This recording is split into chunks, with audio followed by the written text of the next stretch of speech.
Shalom, peuple de Dieu. J'espère que vous allez bien. Moi aussi, je vais bien par la grâce de Dieu. Il a pris à notre Seigneur Jésus-Christ de nous permettre qu'on puisse être en vie et s'éteindre aussi, le Dieu de cette chair, au devant de vous, le peuple du Seigneur béni, la race choisie de Dieu. C'est votre frère, collègue, ami, l'apôtre Bribin Simongo. Je suis ici pour exercer le ministère et faire l'œuvre de Dieu. J'ai un message qu'on pourrait partager ensemble. Je suis dans le livre de Genèse chapitre 2. Avant de donner même le thème qu'on pourrait partager, je crois qu'il faut honorer d'abord l'homme à la chevelure blanche qui est la parole, car c'est elle qui est l'ancien de jour. Elle existe avant le temps. Elle ne dépend pas au temps, mais c'est le temps qui dépend de la parole. Et je lis dans le livre de Genèse, chapitre 2, partie du premier verset. Non, excusez, Genèse chapitre 3, partie du premier verset jusqu'au verset 5. Genèse chapitre 3, du premier verset jusqu'au verset 5.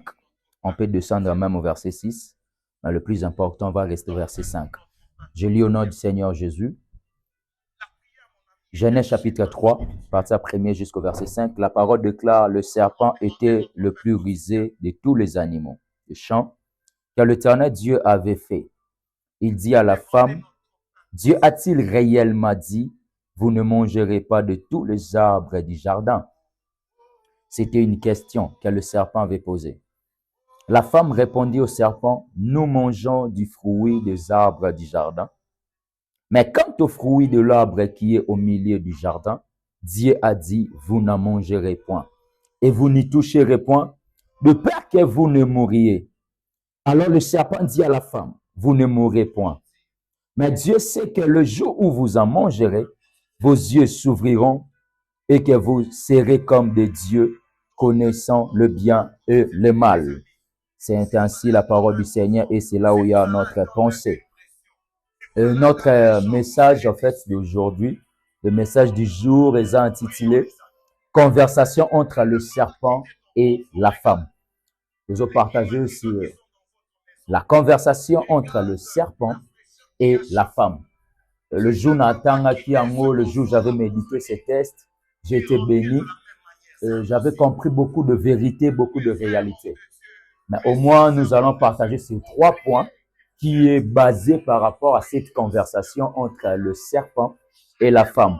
J'aimerais que nous allons un peu attentifs lorsque nous écoutons ce que le Seigneur va mettre dans notre cœur ainsi que dans notre bouche. Et je crois que ça sera une bénédiction pour nous tous. Voilà. Avant d'entrer dans le profondeur de choses, j'aimerais d'abord poser des bases.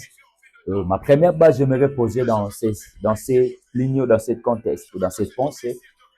On doit d'abord savoir que la femme est interprétée comme aussi l'Église. Parce que ce message est lié aussi à l'Église actuelle.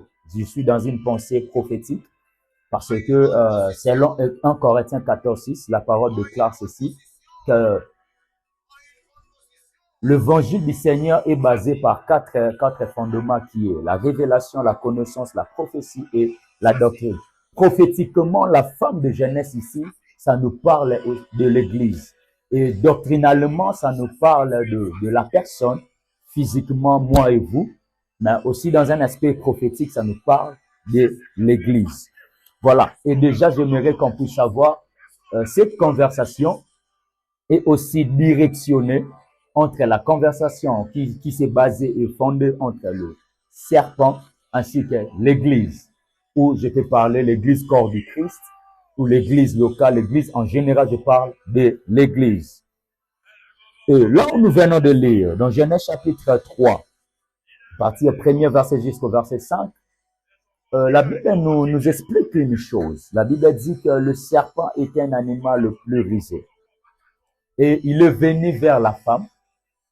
Il commence à parler à la femme. Il y a eu une conversation qui s'est faite entre le serpent ainsi que la femme. Et dans cette conversation, j'ai compris trois vérités qui étaient cachées pendant leur conversation. Qu'est-ce que le serpent a voulu pour la femme? C'est ça là où j'aimerais un peu décortiquer. Qu'est-ce que le serpent a réellement voulu entre lui et la femme? Ah, on ne peut jamais oublier cette vérité et que la femme a été tirée na côte, il y a Adam qui est l'homme. Cette femme de Genèse a été prise na côte, il y a Adam qui est l'homme. Or, Adam est une source qui est sortie de la poussière. Mais prophétiquement, la femme qui est l'Église n'a pas été prise de la côte d'un homme. Mais la femme qui est l'Église a été prise de la côte de Christ, de la côte de Jésus. Donc, on doit comprendre que la Bible dit dans Ecclésiaste 1:9, ce qui a été fait, c'est ce qui se fera. Ce qui a été, c'est ce qui sera. Donc, cela veut dire qu'il y a toujours de répétition, car Dieu aussi répète les choses. En effet, Dieu a placé les interdits. Et vous allez voir aussi dans la vie des hommes auxquels que Dieu a marché avec, il y a eu aussi des interdits. Voire même le peuple d'Israël, on veut aussi les interdits. Donc, tout ce qui s'est fait sur la terre, tout ce qui se passe, même dans le Saintes Écritures, on doit voir toujours des répétitions de choses. Donc, cela veut dire, de même manière, la femme a été séduite, où il y a eu conversation entre le serpent et la femme. De même manière, dans ce temps actuel où nous sommes, l'Église aussi subit aussi la même chose. Il y a aussi une conversation entre le serpent et l'Église sous un aspect spirituel. Parce que l'Église, c'est un aspect spirituel. Sur un aspect spirituel, il y a une conversation qui se passe entre le serpent qui est l'image du diable ou interprété comme le diable, ainsi que l'Église du Seigneur, qui est la femme du véritable Adam, qui est le Seigneur Jésus. Et voilà maintenant ces trois choses qui a été la base de la conversation entre le serpent ainsi que la femme. La première des choses, on doit toucher ceci, on doit savoir ceci. Le serpent a voulu que la femme ou l'homme, Adam et sa femme, qu'ils puissent toucher à l'interdit. Qu'ils puissent toucher à l'interdit. La première des choses, c'était que le souhait du serpent, le besoin du serpent était que la femme puisse toucher à l'interdit. C'est pour ça que vous allez remarquer, excusez-moi de lire, la Bible dit dans le verset 2, bon, je commence le verset 1er.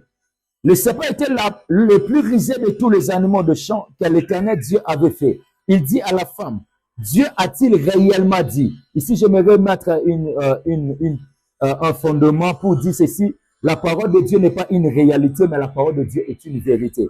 Mais c'est le Satan, c'est le diable, le Satan, l'ennemi qui nous présente des réalités de choses. Mais en vérité, j'aimerais nous dire que la parole de Dieu n'est pas une réalité, mais c'est une vérité. Dieu a-t-il réellement dit, vous ne mangerez pas de tous les arbres du jardin? C'est une question. La femme répondit au serpent, nous mangeons du fruit des arbres du jardin. Mais quant au fruit de l'arbre qui est au milieu du jardin, Dieu a dit, vous n'en mangerez point et vous n'y toucherez point de peur que vous ne mourrez. Donc c'était une interdit que Dieu avait placée. Mais le serpent est venu pour conduire la femme de toucher l'interdit. Peuple de Dieu, j'aimerais parler à nos enfants de Dieu, chrétiens comme nous sommes. Lorsque nous voyons l'interdit,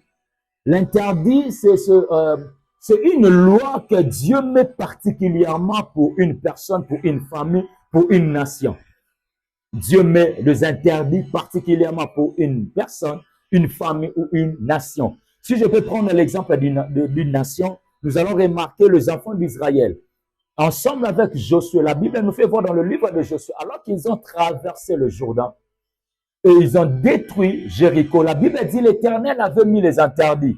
Ils avaient dit aux enfants d'Israël, vous ne toucherez pas aux biens ou aux héritages qui étaient tout autour de Jéricho.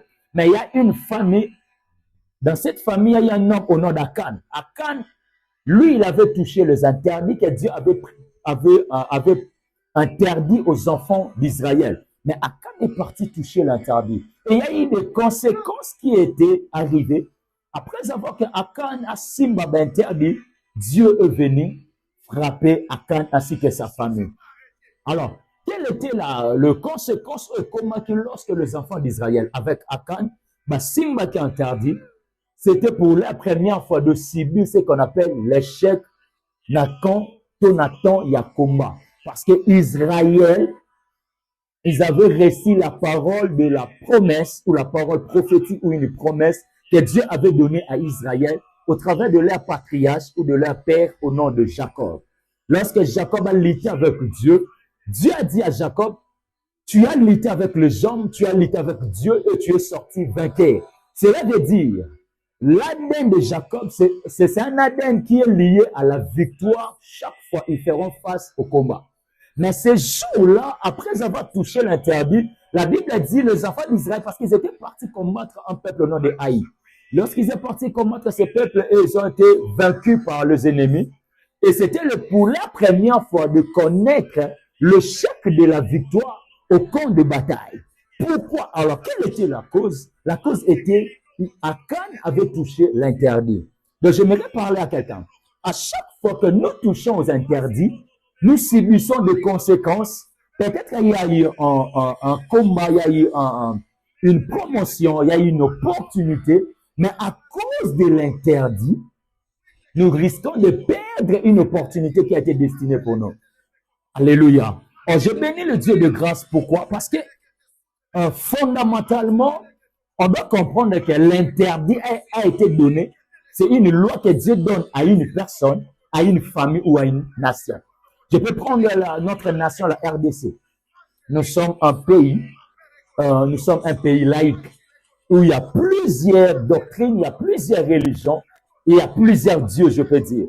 Mais si Jésus, mais étant que Jésus-Christ est le seul et l'unique Dieu, souverain, le seul et l'unique qui doit être adoré, et ici je lance déjà un message, que l'église de réveil doit s'élever, parce que la royauté de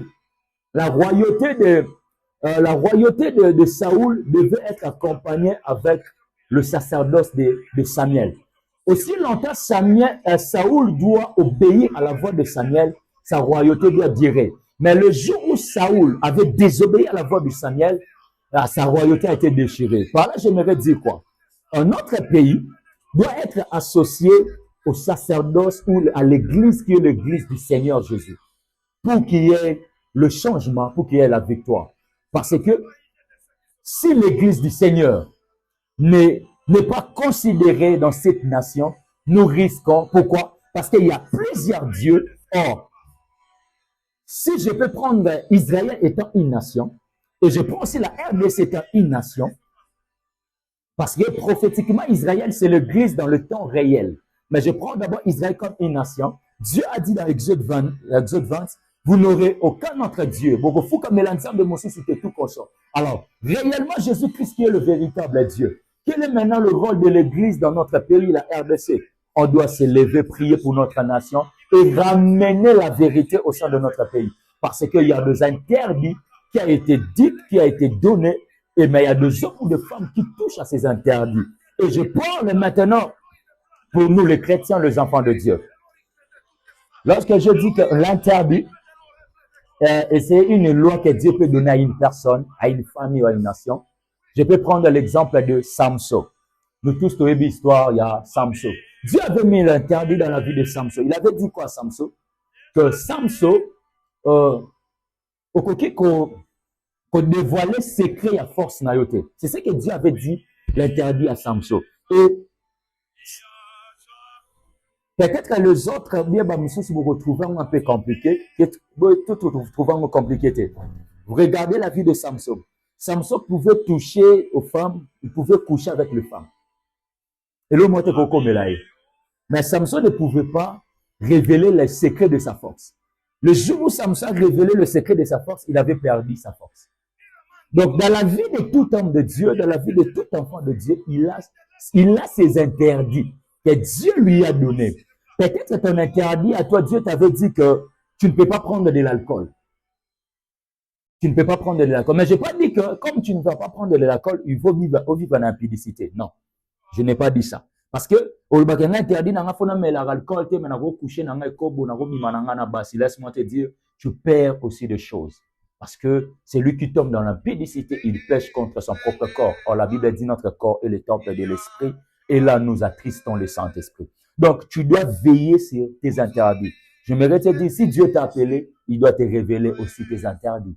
Tu y as tes interdits. Voilà, c'est pour cela, lorsque Dieu a créé l'homme et la femme, il a mis l'interdit. Quel était l'interdit? De ne pas toucher à l'arbre de la connaissance du bien et du mal. C'était ça l'interdit que Dieu avait donné à Adam et Ève. Et le serpent est venu pour conduire la femme et l'homme de toucher rien qu'à l'arbre de l'interdit, qui était l'interdiction ou une loi que Dieu avait donnée.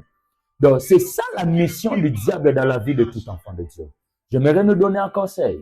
À chaque fois que le serpent se présentera devant de toi, à chaque fois que le diable se présentera devant de toi, sache-le très bien, le diable a une mission. Quelle est cette mission? Premièrement, c'est de te conduire de toucher à l'interdit, ce que Dieu avait interdit pour ta vie chrétienne, pour ta relation avec lui.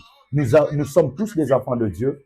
Tu as ton interdit. Et si tu ne sais pas ton interdit, j'aimerais t'aider avec cette prière. Je prie que le Dieu qui t'a appelé, le Dieu qui t'a créé, le Dieu de grâce, puisse te révéler aujourd'hui ton interdit pendant ta marche avec le Seigneur. Malabra Sokaya. Parce que celui qui marche avec le Seigneur, il doit connaître ses interdits. Les enfants d'Israël, en Égypte, ils n'avaient pas les interdits. En Canaan aussi, au désert, ils n'avaient pas aussi les interdits. Mais avant de posséder la terre promise, c'était là l'Éternel avait établi un interdit pour les enfants d'Israël. Aujourd'hui, tu ne peux pas connaître les interdits. J'aimerais te dire, il y a eu ici un conseil que j'avais reçu. Il y a un temps où Dieu peut te laisser faire tout, te permet à tout. Il y a un temps. Mais lorsque le temps de la mission, de l'appel a sonné, où Dieu veut maintenant marcher avec toi, c'est là maintenant Dieu doit mettre maintenant de rigueur. Et tu verras que tu es maintenant coincé. Pourquoi? Parce que Dieu a mis des rigueurs. Alléluia. Dieu a mis des rigueurs. Écoutez, Pierre, les apôtres ont marché avec Jésus. Après la mort de Jésus, Jésus s'est ressuscité. Et puis, dans Jean chapitre 21, on fait voir que Pierre a zongé qui sous pêche. Pierre, au lieu de s'abîmer sur la pêche, a commencé à pêcher des hommes. N'oubliez pas, dans Matthieu chapitre 10, Pierre a prêché, Pierre a guéri les malades. Mais dans Jean 21, on nous fait voir que Pierre a zongé qui sous pêche. Cela veut dire, tu peux prophétiser aujourd'hui, tu peux prêcher. On t'invite, tu prêches, tu sers le Seigneur. Mais le chose que tu faisais quand tu étais en Égypte, au côté, au salango, mais tu vois que l'onction perd. Tu vois que les anges de Dieu t'accompagnent. Tu vois que la grâce de Dieu est avec toi. Mais les choses que tu faisais, au salayango, là tu es encore Pierre qui n'a pas encore reçu les ordonnances du Seigneur. Parce que lorsqu'il y a eu le temps où le Seigneur a voulu maintenant coincer Pierre, il a dit à Pierre, Pierre, même-tu, si tu m'aimes, paie mes brebis. Donc, Jésus n'a jamais comme ça Pierre auparavant. Pierre partait prêcher, il partait faire des miracles.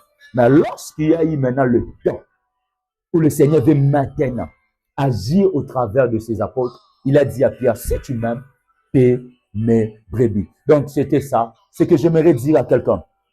La première des choses, lorsque le diable veut te détruire ou te séparer avec Dieu, il va te conduire à toucher à ton interdit. Et c'est ça la première des choses que tu dois savoir, étant enfant de Dieu, que tu as des interdits auxquels que tu ne peux jamais toucher.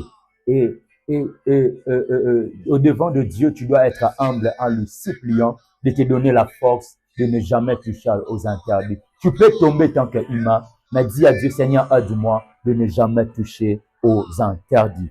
C'était ça la première des choses. Et la deuxième des choses par rapport à la conversation entre le serpent et la femme, on doit savoir ceci. La deuxième des choses, le serpent a voulu, je peux dire, désorienter la femme par rapport à leur identité spirituelle. Pourquoi j'ai dit ça? Pourquoi? Parce que nous sommes des esprits, nous sommes, la Bible dit, nous sommes de nouvelles créatures en Christ qui est esprit. Jésus-Christ est esprit. Dans notre identité spirituelle, le diable n'a pas besoin avec l'identité physique, mais il a toujours besoin avec l'identité spirituelle. Le diable a un problème, le diable ne s'occupera pas de toi. Pourquoi tu es combattu? Parce que ton identité spirituelle dérange le monde des ténèbres. J'aimerais lire un texte biblique par rapport à ces points et puis nous allons encore développer par la grâce du Seigneur. Oh, je bénis Dieu pour cette grâce ainsi que sa présence parmi nous. Nous sommes dans le livre de Psaume 82, le verset 6.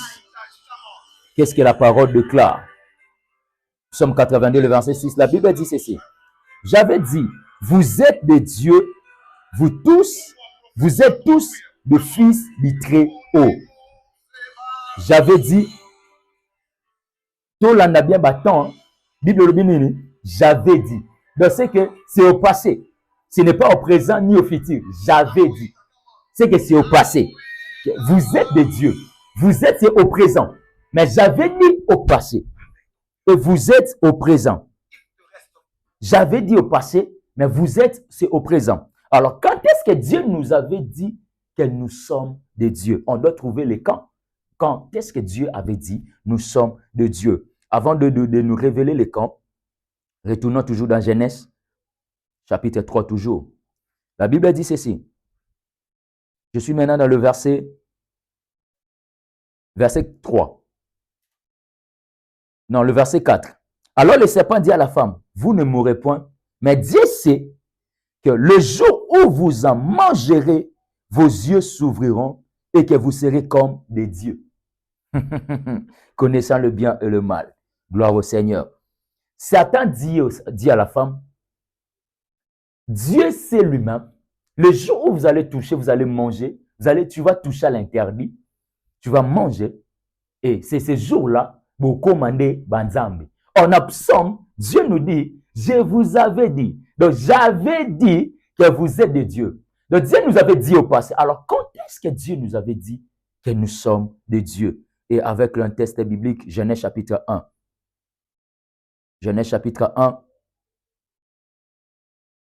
le verset 26 à 27. La Bible dit quoi? La Bible dit quoi? Puis Dieu dit, faisons l'homme à notre image, selon notre ressemblance. Je m'arrête là.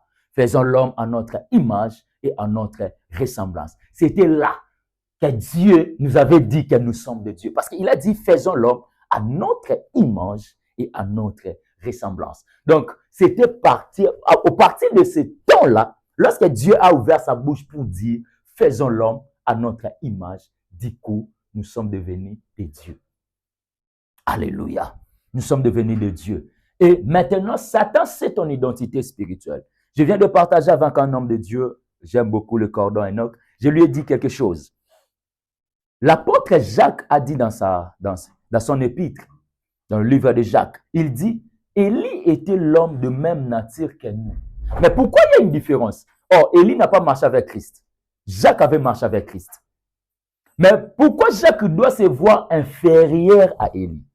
Vous voyez, maintenant c'est là où il y a le problème qui est basé par rapport à l'identité spirituelle. Je n'ai pas dit qu'Élie est plus spirituel que Jacques, Jacques est moins spirituel qu'Élie. Non, je n'ai pas dit ça. Mais je parle par rapport au problème spirituel, par rapport à la condition spirituelle. C'est ça maintenant, plusieurs des enfants de Dieu, nous sommes des ignorants. Élie dit dans 1 Roi 17, sinon à sa parole, le ciel sera fermé 3 ans et demi. Il a précisé les années. Sinon à sa parole, il n'y aura pas pluie, il n'y aura pas ceci, ni rosée, ni quoi que ce soit. Et le ciel sera fermé pendant 3 ans et demi. Je ne suis pas là par rapport à cela, mais je suis là où il a dit, sinon à sa parole. Maintenant, posons des questions à Élie.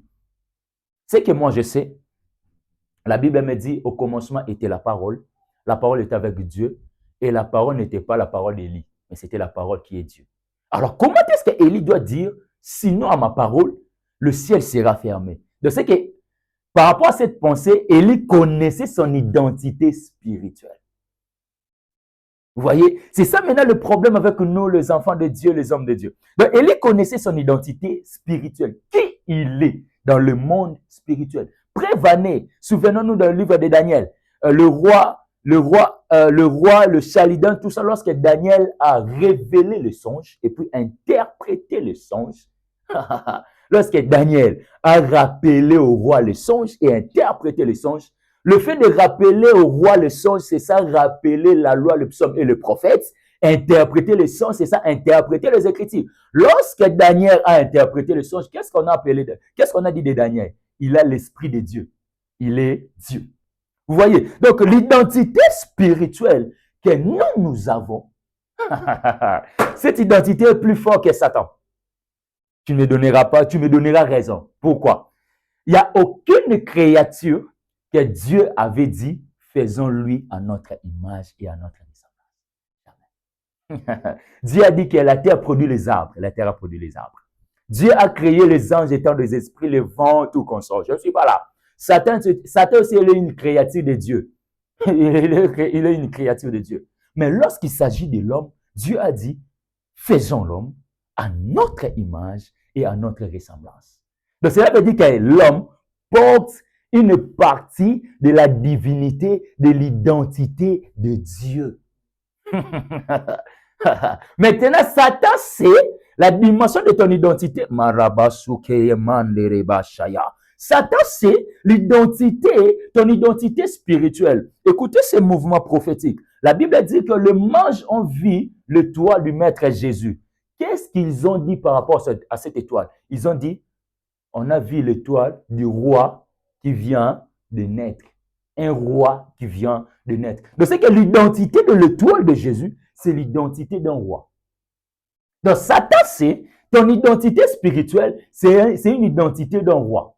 Pourquoi? Parce que la Bible dit, nous sommes un royaume de sacrificateurs. Et par là, j'aimerais te dire, Colossiens chapitre 1, pour ne pas lire le texte, vous allez lire, Colossiens chapitre 1, le verset 15 à 16, la Bible dit, Jésus est l'image visible de notre Dieu qui est invisible.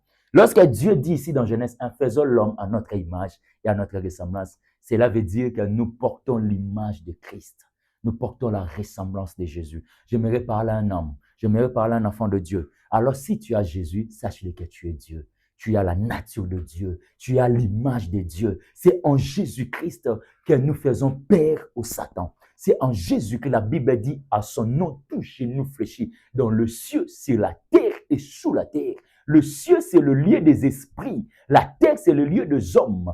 Sous la terre, c'est le lieu des hommes qui sont morts. C'est le lieu des morts. Donc, cela veut dire, et les esprits, et les hommes physiques, et les morts, tous fléchis devant le nom de Jésus. Donc, celui qui a Jésus a une identité spirituelle élevée. Et je prie pour quelqu'un que l'onction de l'identité céleste puisse tomber sur toi au nom de Jésus. À cause de Jésus, à cause de l'œuvre de la croix, que l'identité de notre Dieu le Père, oh Marabaya, Jésus dit, voici comment vous allez prier. Pas notre Dieu, mais notre Père. C'est Dieu est notre Père. Et Dieu est esprit, le maître de tous les esprits, et nous avons son image et sa ressemblance. Il n'est pas seulement Dieu, il est aussi notre Père. Or, le Père doit donner des choses à ses enfants. Il doit donner son nature de l'ADN qui est le sang, ainsi que aussi le nom. Le nom. Or, c'est pour ça, à la croix, Jésus aussi doit faire répandre son sang et il dira, je leur montré ton nom. Cela veut dire, nous avons porté le nom de Dieu qui est notre Père et nous avons porté le sang de Dieu qui est notre Père par le Seigneur Jésus. Ce n'est qu'en Jésus, notre identité est plus élevée. C'est pour cela le diable, il est venu désorienter ou déstabiliser l'identité que l'homme et la femme portaient sans le savoir. Parce que Dieu les avait dit, je vous avais dit que vous êtes des dieux. J'aimerais dire à quelqu'un, quand Dieu t'a créé, tu étais Dieu. Mais lorsque l'homme a péché Adam, nous avons perdu cette nature, nous avons perdu cette autorité, nous avons perdu cette identité. Mais c'est en Jésus-Christ que Dieu nous a donné encore l'accès de retourner ou de récupérer cette identité spirituelle qu'on avait au commencement. Par là, j'aimerais dire à quelqu'un évangéliquement, si tu n'as pas encore donné ta vie à Jésus, c'est le temps favorable de donner ta vie à Jésus. Aussi longtemps que tu n'as pas Jésus, tu n'as pas cette identité spirituelle. Tu n'es qu'une poussière. Parce que la poussière, selon Genèse 3, a été donnée comme une nourriture au serpent qui est le diable. Donc, c'est par là, j'aimerais dire, le diable, voilà. La première des choses, on doit savoir que c'était le problème de l'interdit qui était la source de la conversation entre Satan et la femme. C'est ça notre thème, la conversation entre le serpent et la femme. Et dans cette conversation, il y a trois choses. Premièrement, j'ai dit, il y a l'interdit.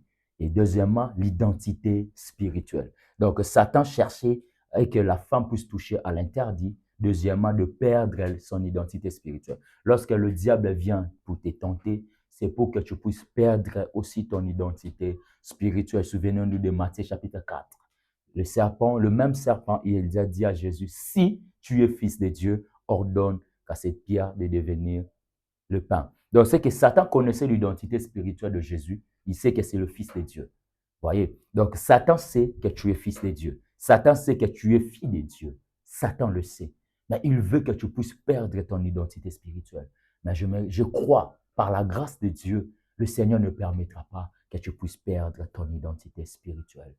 Parce que tout ce qui est physique provient de la spiritualité. Et je prie au nom de Jésus que Dieu te donne l'autorité spirituelle. Alors tout ce que tu vas commencer à élever dans ta famille, au travers de ta bouche, le ciel se décidera pour l'accomplir au nom de Jésus. Que Dieu te donne l'autorité et le pouvoir au nom de Jésus. Et la troisième des choses, on doit aussi savoir par rapport à la conversation entre Satan et la femme. La troisième des choses, c'est quoi? Pour finir, parce que j'avais dit qu'il y aura trois choses, c'est la désobéissance. La désobéissance. Alors, plusieurs pensent que la désobéissance, c'est lorsque tu tombes, c'est lorsque tu commets un péché. Plusieurs pensent cela. Je n'ai pas dit que ce n'est pas ça. Mais plusieurs pensent que lorsque tu tombes dans un péché, c'est ça, tu as désobéi Dieu. Je n'ai pas dit ça. Plusieurs pensent que lorsque c'est ça, tu as désobéi à Dieu. Non, non, non, je n'ai pas dit ça. Maintenant, pour comprendre, avant d'avancer, pour comprendre la désobéissance, c'est quoi vraiment la désobéissance? Je suis dans le livre de 1 Samuel. Livre de 1 Samuel. 1 Samuel chapitre 15, le verset 23. Tolandango bien, je vais le lire ainsi lentement pour qu'on puisse comprendre. La Bible dit ceci. Car la désobéissance, 1 Samuel chapitre 15, le verset 23. Car la désobéissance est aussi coupable. Écoutez, écoutez la différence que Dieu fait. C'est lui qui lui désobéit. Car la désobéissance est aussi coupable que la divination. J'espère que nous tous nous connaissons la divination.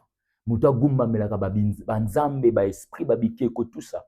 Mais mouta zo désobéi à ça plus pire qu'elle. Et la résistance ne l'est pas moins que l'idolâtrie et les théraphins. Écoutez maintenant pour comprendre la désobéissance. Puisque tu as rejeté la parole de l'Éternel, il te rejette aussi comme roi. Donc cela veut dire ici, Saoul avait rejeté la parole de l'Éternel au travers de la bouche de Samuel. Je ne suis pas là, mais j'aimerais parler de la désobéissance. Dieu fait allusion, donc Dieu fait allusion de la désobéissance à quoi? À la rejet, en fait, au rejet de sa parole. Donc c'est lui qui rejette la parole de Dieu. C'est lui qui ne pratique pas la parole de Dieu. C'est lui qui n'obéit pas à la parole de Dieu. Donc c'est là il a désobéi, c'est là il a tombé dans le péché. Or, le péché nous amène à la mort. Donc cela veut dire la désobéissance, basiquement, c'est tout rejet à la parole de l'Éternel. C'est lui qui connaît la parole de l'Éternel, mais qui ne pratique pas cela, il désobéit directement à l'Éternel. Donc ici, lorsque le serpent est venu pour une mission, que l'homme puisse désobéir à Dieu, cela veut dire que l'homme ne puisse pas, que l'homme puisse rejeter ce que Dieu lui avait dit. Parce que Dieu avait dit que tu ne toucheras pas, tu ne toucheras pas, tu ne mangeras pas. C'est Dieu qui t'a dit. Dieu t'a dit quoi quand il t'a appelé? Dieu t'a dit quoi? Peut-être que Dieu t'avait dit, tu ne coucheras pas avant le lit conjugal. Mais aujourd'hui, tu es où? Tu es dans des hôtels. Tu as désobéi à ce que Dieu t'avait dit. Dieu t'avait dit, comme Samson, comme la mère de Samson, aujourd'hui aux Awapi. Voilà comment est-ce que nous désobéissons à la parole de Dieu. Alléluia. Donc, la désobéissance, c'est le fait de rejeter la parole de l'Éternel. Et dans la parole de l'Éternel, nous avons la parole, comme la Bible dit, toute écriture est inspirée par Dieu pour instruire, orienter, corriger, tout comme ça. Dieu peut te donner une parole d'orientation. Dieu peut te donner une parole. Et déjà ici, j'aimerais aussi ensemble, parce que nous tous, nous commettons des erreurs car nous sommes des humains, déjà que Dieu puisse nous pardonner. Nous tous, nous avons reçu, ainsi dit l'Éternel, nous avons reçu la parole de Dieu. la parole écrite du Seigneur. Nous connaissons les Écritures, ainsi que la parole que Dieu nous avait libérée par la bouche de ses serviteurs, par la bouche des hommes de Dieu. Et Dieu t'avait dit une chose, mais tu n'as pas respecté cela. Tu as rejeté la parole de Dieu, car le Dieu de grâce, le Père de toute chair, qui puisse nous pardonner par son Fils Jésus. Que Dieu nous bénisse. Voilà. Donc pour clore, j'aimerais dire à quelqu'un, notre message d'aujourd'hui est intitulé La conversation entre le serpent et la femme. Et dans cette conversation, il y a eu trois choses qui étaient comme une priorité que le diable avait ciblée afin qu'il puisse réussir dans sa mission. Donc, c'est ce que le diable a fait dans la vie de tout enfant de Dieu, dans la vie de tout homme. Il a une mission pour nous, ciblée. Dans cette mission, il va nous conduire, premièrement, de toucher à l'interdit. Deuxièmement, de perdre notre identité spirituelle. Et puis, troisièmement, de désobéir à ce que Dieu nous a dit, de désobéir à l'Éternel. Mais je crois qu'après ce message, tu auras ta part et tu diras que ici, Seigneur, j'avais touché l'interdit, malgré que j'obéis à ta parole, mais j'avais touché l'interdit. Seigneur, pardonne-moi. Seigneur, je ne touche pas à l'interdit, mais j'ai perdu mon identité spirituelle. Rallume encore mon identité spirituelle. Seigneur, peut-être que je ne touche pas à l'interdit, j'ai mon identité spirituelle, mais j'ai désobéi à ta parole. Seigneur, pardonne-moi. Tout et chacun a eu sa part. Que Dieu vous bénisse. Donc, voilà, que moi, c'est encore une fois, c'est l'apôtre Bribens Mungu Maele. Je suis votre frère, votre serviteur et serviteur du Seigneur. Et je suis ici pour nous bénir avec cette petite pensée, ce petit message. Et n'oublions pas que Jésus-Christ revient bientôt. Que Dieu nous bénisse et shalom à tous.